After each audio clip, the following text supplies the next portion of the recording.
오늘 신명기 2장 말씀을 우리 계속해서 살펴보겠습니다. 오늘도 주시는 말씀 속에서 우리가 어떻게 이 세상을 살아가야 될지 그 지혜와 그 길들을 말씀 속에서 발견하고 깨닫는 귀한 은총이 있기를 간절히 바랍니다.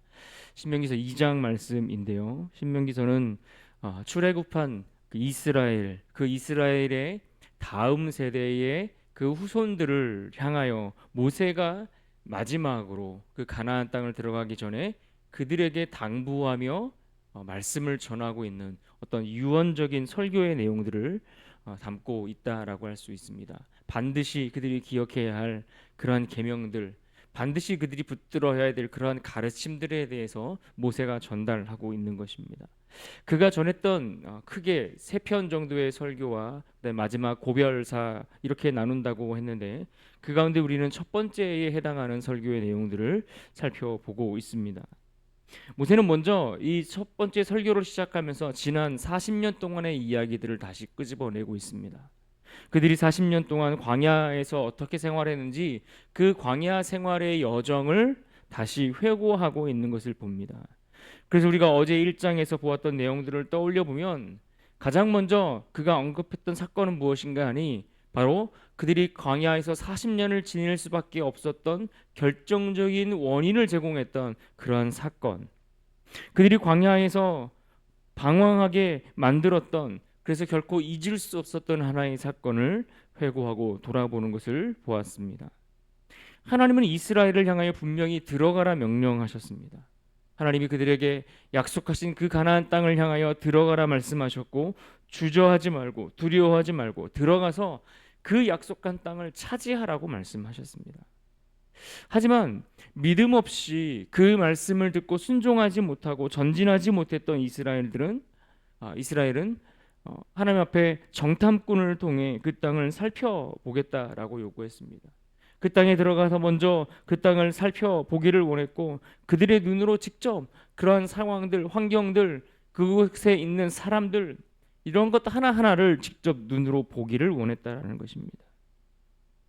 그들이 봐야 할 것은 하나님의 손길이고 그들이 붙들어야 할 것은 하나님의 약속인데, 하나님의 손길과 하나님의 약속을 그들은 다 놓치고 그 땅에 사는 거대한 장대한 거민들, 그들만을 보며 겁을 먹고 이스라엘은 결국 그 땅에 들어가기를 원치 않았고 그들의 이러한 불순종과 원망으로 결국 광야로 다시 돌아가게 된 것을 우리는 보게 됩니다.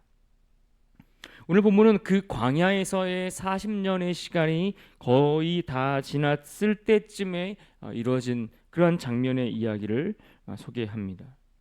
오늘 본문 14절에 보시면 이들 정탐꾼 사건으로 인해서 그들이 광야에서 복귀하여 그렇게 가데스 바네아에서 다시 출발하여 그들이 지금 세렛 시냇가를 건너기까지, 이제 세렛 시냇가를 건너면 요단강 동편에 이르게 되는데, 이 세렛 시냇가를 건너기까지 얼마의 시간이 걸렸다라고 말씀합니까? 38년이라는 시간이 걸렸다라고 말씀합니다. 그렇다면 그동안 이스라엘은 어디서 무엇을 하며 어떻게 지냈을까요? 오늘 본문 1절부터 보시면 이렇게 말씀합니다. 우리가 방향을 돌려 여호와께서 내게 명령하신 대로 홍해 길로 광야에 들어가서 여러 날 동안 세일산을 두루 다녔더니, 여기 보시면 방향을 돌렸다라고 말씀합니다. 방향을 돌려 홍해길 광야로 들어갔다라고 말씀합니다. 가데스 바네아에서 그들은 가나안 땅으로 돌격해서 하나님이 차지하라고 말씀하셨던 그 가나안 땅을 점령하면 되었지만, 그들의 불순종과 그들의 원망을 통해 하나님이 그곳에서 그 가나안 땅으로 돌격하는 그 길을 막으시고 이제는 그들을 광야의 길로 돌아가게 하셨다라는 겁니다. 개역 한글 성경에는 이 부분을 회정하다라는 표현을 사용했습니다. 무슨 말입니까? 그들이 뒤로 돌아갔다, 뒤로 돌다라는 뜻을 담고 있는 겁니다. 그리고는 여러 날을 어디에 머물렀다고 했습니까? 세일산을 두루 다녔다고 했습니다. 물론 그들이 지금 세일산을 계속 그곳에 머물러 있었다라는 이야기가 아니라 38년이 거의 다 되었을 때쯤 그제서야 그들이 세일산 주변에 머물러 있게 되었다라는 이야기입니다. 또 2절과 3절도 봅니다. 여호와께서 내게 말씀하여 이르시되 너희가 이 산을 두루 다닌 지 오래니 돌이켜 북으로 나아가라. 3절에 보시는 것처럼 이 산을 두루 다닌 지 오래되었다라고 소개합니다. 이것이 오늘 우리에게 무엇을 가르쳐 주고 있을까요? 하나님의 말씀 앞에 순종함이 없고 믿음으로 따라가지 못하는 이들의 인생의 결국이 어떻게 되는가 하는 것을 우리에게 말씀해 줍니다. 말씀에 순종하지 않고 믿음으로 따라가지 못하면 그렇게 뒤를 돌아보는 인생이 되고, 그렇게 제자리를 맴돌다가 그 자리를 벗어나지 못하는 인생은 허비하는 인생이 되고 만다라는 것을 우리에게 보여주고 있는 겁니다. 사람의 지혜로 선택하고 사람의 경험과 사람의 지식을 의지해서 결정하는 일들이 뭔가 잘 풀릴 것 같고 뭔가 우리에게 빠른 길을 제공해 줄 것처럼 보여지고 그렇게 여겨지고 생각되지만 그렇지 않다는 것입니다. 인생이 앞으로 나아가야 되는데 하나님을 의지하지 않고 살아가는 인생은 그 인생이 앞으로 나아가는 인생이 아니라 우리가 머물러 있는 그 자리를, 그 광야를 끊임없이 맴돌고 그 자리 주변만을 서성이다 마는 그런 인생이 되고 만다는 것을 보여주는 겁니다. 그저 주변을 맴돌다가 좋은 세월 다 보내는 일이 생기는 겁니다. 그래서 우리는 늘 하나님의 뜻을 구해야 됩니다. 하나님이 우리에게 원하시는 그 길이, 아니 우리가 선택한 그 길이 바른 길인지, 우리의 선택이 믿음의 선택인지, 하나님도 우리가 가고자 하는 그 길과 우리가 선택한 그 결정, 그 선택, 그것을 하나님도 기뻐하시는지 우리가 엎드려 구하고 하나님의 뜻을 물어야 하는 것입니다. 그렇게 광야에서 이스라엘에게 남겨진 것들은 무엇입니까? 그들이 할 수 있는 일이라고는 믿음이 없으니 그저 남 탓하고 원망하며, 심지어 오늘 말씀 속에서도 이야기하고 있는 것처럼 불순종하였던 출애굽 그 1세대들의 죽음을 그 광야에서 아무것도 할 수 없어서 그들의 죽음을 그저 지켜보는 것뿐이었습니다. 성경이 38년의 그 긴 시간에 대해서 의도적으로 어떤 일들이 있었는지에 대해서 언급하지 않고 있는 이유가 있는 겁니다. 그 시간들이 과연 그들에게 행복한 시간이었을까요? 믿음 없는 선택은 결코 우리에게 참된 기쁨을 가져다 주지 못합니다. 사람의 지혜는 우리를 만족시켜 줄 것 같지만 우리를 만족할 수 있는 인생으로 이끌어 가지 못합니다. 그렇게 방황하고 죄의 대가로 광야에서 고통하며 신음하며 그들이 그 시간들을 보내게 되는 겁니다. 겉으로 볼 때는 멀쩡해 보였을지 모릅니다. 그러나 그들이 살아가는 삶의 내용들은 죄의 결과요, 불순종의 결과였습니다. 그런데도 보십시오. 그들이, 이스라엘이 그 광야에서 살면서 어떻게 살았습니까? 아주 망해버렸습니까? 그렇다고 이스라엘이 광야에서 완전히 다 사라져 버렸습니까? 아닙니다. 광야에서도 오늘 말씀에 보면 하나님이 좋은 것들로 그들을 먹이시고 그들을 인도하셨다라고 말씀해 주고 있습니다. 광야에서 누릴 수 있는 것들이 있는 것입니다. 죄로 인한 고통에 있었던 것은 죄로 인해 고통에 있었던 것은 맞지만 그렇다고 해서 하나님이 그들을 아주 내버린 것은 아니었다라는 이야기입니다. 왜요? 그들이 회복되고 다시 일어서는 것, 이것이 하나님의 본심이고 하나님의 마음이기 때문에 그렇습니다. 그들은 회복하기까지, 그들이 하나님 안에서 다시 일어서기까지 하나님이 말씀하시는 그 때를 그들은 기다려야 했습니다. 그래서 아주 망하지 않고 살아가는 것, 그것 또한 하나님의 은혜 때문인 것입니다. 오늘 7절에 보면 이렇게 말씀합니다. 내 하나님 여호와께서 내가 하는 모든 일에 내게 복을 주시고 내가 이 큰 광야에 두루 다님을 알고 내 하나님 여호와께서 이 40년 동안을 너와 함께 하셨으므로 내게 부족함이 없었느니라 하시기로. 그들이 불순종의 결과로 그 광야의 길을 방황하며 살아가고 있음에도 불구하고 하나님이 그들이 그렇게 살아가는 것을 알기에 그들에게 복을 주시고 그들과 함께 하셔서 부족함이 없게 하셨다라고 말씀하고 있는 겁니다. 우리가 죄의 결과로 살아가면서도 일상에서 우리가 많은 좋은 것들을 누리며 살아가지 않습니까? 소소한 일상의 행복들, 남들과 같이 누릴 수 있는 좋은 것들 우리도 누리며 살아갈 때가 있습니다. 그래서 우리가 연약함에도 불구하고 잘 살아가는 것처럼 보여지고, 우리가 부족함에도 불구하고 우리가 그렇게 아주 엎드러지지 아니하고 그렇게 호흡하며 살아갈 수 있는 건, 그것은 내가 하나님 없이도 내 힘으로 잘 살고 있는 것이 아니라 그럼에도 불구하고 베풀어 주시는 하나님의 은혜 때문에 우리가 그렇게 살고 있다는 것을 우리는 기억해야 하는 것입니다. 내가 무엇을 잘해서 잘 살아가는 것이 아니라 우리가 어떠하든지 우리의 어떠함에도 불구하고 하나님이 주신 은혜가 우리 삶에 있다라는 이야기입니다. 그래서 오늘도 우리에게 햇빛을 주시고 오늘도 내려주시는 하나님의 은혜가 있어서 그 은혜 안에 거하며 살아가는 겁니다. 특별히 약속을 잃어버리고 그들에게 주신 사명도 잊어버린 채 살아갔던 이스라엘이 그 앉은 자리를 떠나서 다시 일어나 소망을 얻고 다시 온전한 회복을 기대할 수 있었던 것은 그들이 가지고 있는 어떤 그러한 것들에서부터 그것이 다시 시작되고 회복된 것이 아니라는 것을 우리는 기억해야 합니다. 그냥저냥 이렇게 사는 건 그러면 안 되겠다. 내가 이렇게 살면 안 되지. 다시 스스로 반성하고 깨닫고, 그래서 다시 스스로 이제는 이렇게 살면 안 되겠다라고 다시 일어나고 스스로 결정한 것이 아니라는 이야기입니다.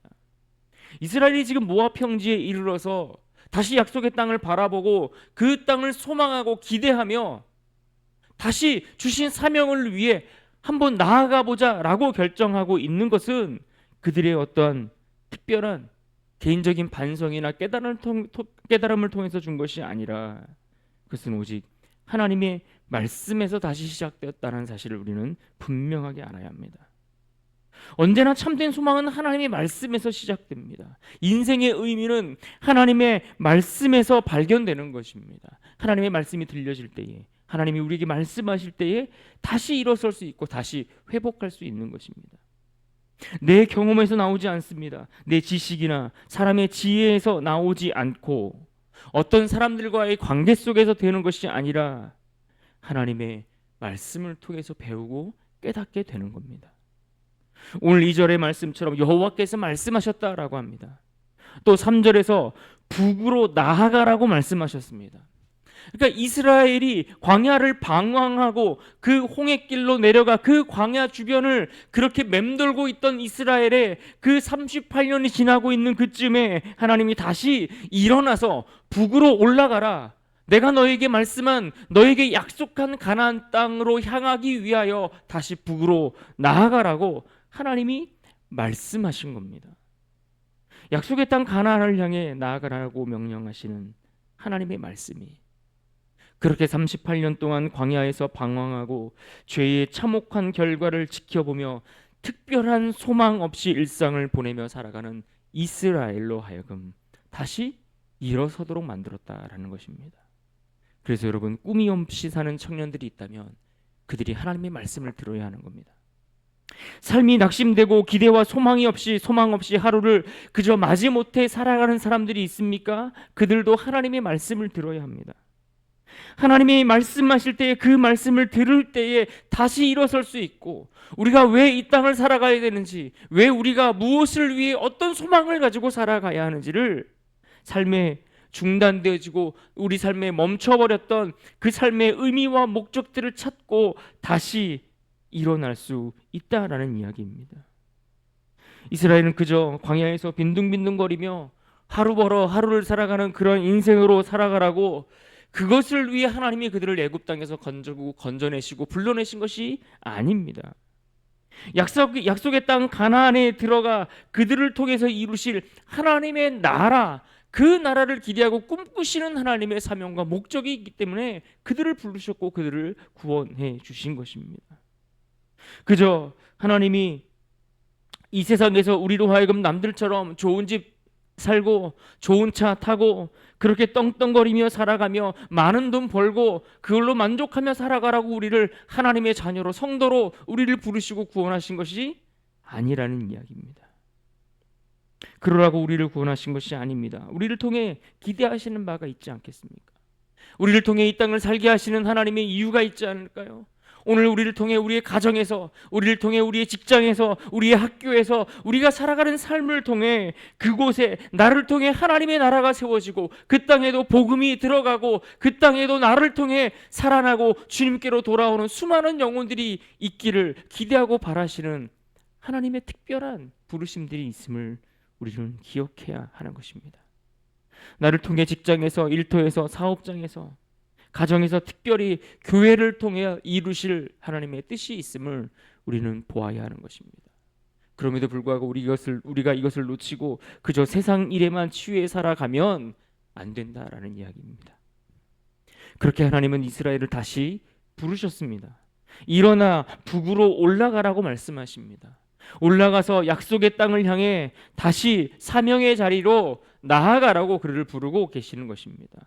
오늘 우리도 하나님의 말씀을 듣고 일어나 움직이는 은혜가 있기를 간절히 바랍니다. 하나님이 말씀하실 때 우리의 가정과 삶이 다시 일어날 줄로 믿습니다.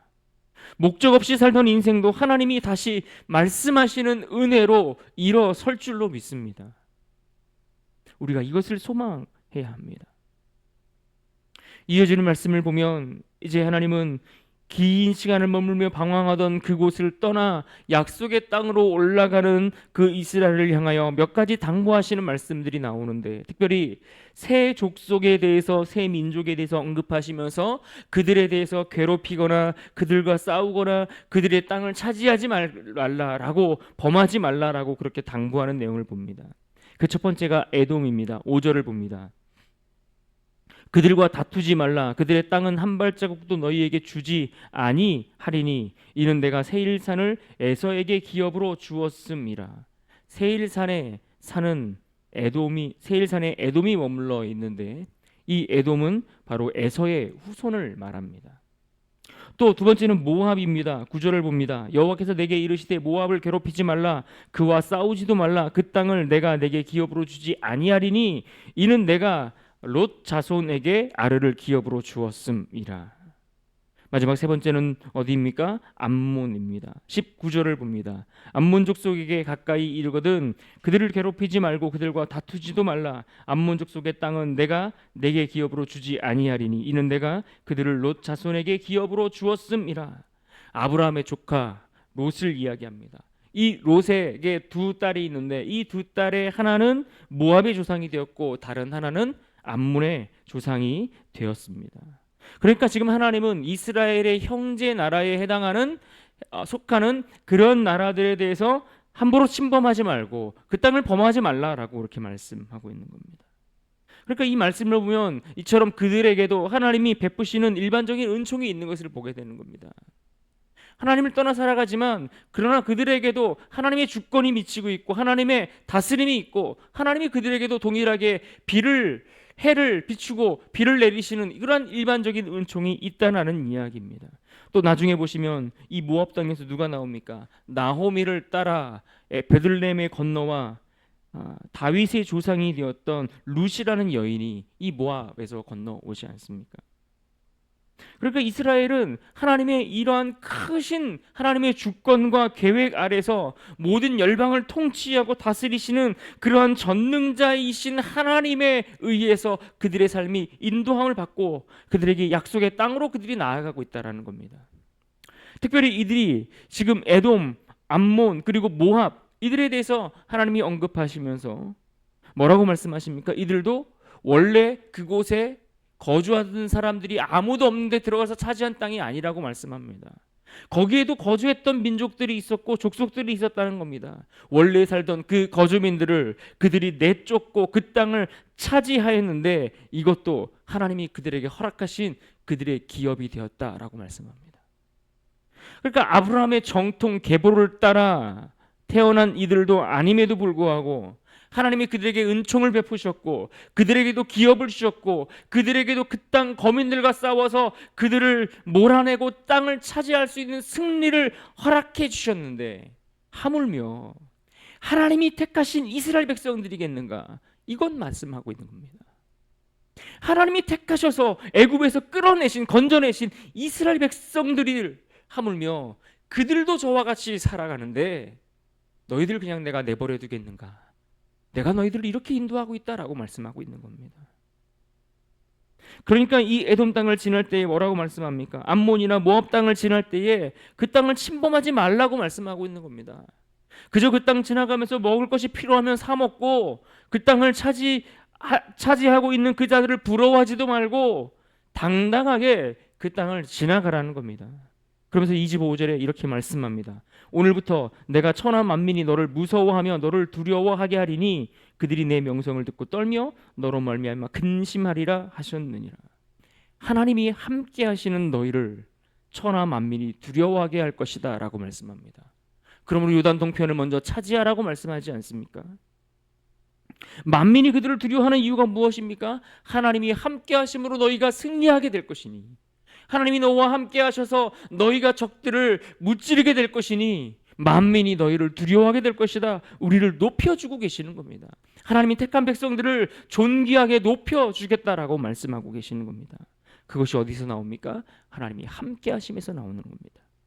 하나님이 함께 하시니 이 땅에서 우리도 약속하신 땅을 이루며 살아갈 수 있는 겁니다. 우리가 믿음으로 순종하여 이 땅에서 하나님의 뜻을 이룰 수 있는 것은 하나님이 우리와 함께 하시기 때문에 가능한 것입니다. 비록 지금은 초라해 보이지만 우리가 살아가는 내일을 기대할 수 있는 겁니다. 하나님 안에 머물러 있기에. 하나님이 함께 하시기 때문에 가능하다는 이야기입니다. 오늘 우리가 말씀을 통해서 다시 이스라엘을 하나님께서 정말 어떻게 인도하고 계신가를 우리가 살펴보면서 그들을 다시 부르시고 그들을 만민 가운데 두려운 존재로 세워가시며 그들을 그렇게 한 걸음 한 걸음 광야에서 또다시 약속의 땅으로 이끌어가시는 하나님의 모습을 보면서 그 하나님이 오늘도 나에게, 오늘도 우리 자녀들을 향하여, 우리의 가정을 향하여, 우리 교회를 향하여 동일한 은혜로 행하실 것을 기대하며 살아가는 복된 인생들이 될 수 있기를 간절히 바랍니다. 오늘 말씀 가운데 그런 의미에서 마지막 본문 3절 말씀을 다시 읽고 오랜 머문 그 자리에서 일어나 우리도 믿음과 소망을 가지고 앞으로 나아가는 은혜가 있기를 간절히 바랍니다. 우리 3절 말씀, 우리 짧은 말씀 한 절 같이 한번 읽겠습니다. 시작. 너희가 이 산을 두루 다닌 지 오래니 돌이켜 북으로 나아가라. 아멘. 기도하겠습니다.